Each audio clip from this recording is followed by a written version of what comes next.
Աղմկահարույց բացահայտում է արել ուժեղ Հայաստան կուսակցության վարչապետի թեկնածու Սամվել Կարապետյանը։ Գործարարի խոսքով իրեն առաջարկել են եկեղեցու վերաբերյալ հայտարարություն անել, խոստացել են դրա դիմաց, դրանից հետո հեծը վերադարձնել։ Գործարքն առաջարկել են ձերբակալությունից առաջ։ Մինչև ձերբակալելը,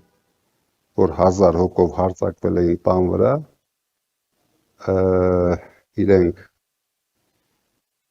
բարձր մակարդակով կոնկրետ ինձ արել են առաջարկություն,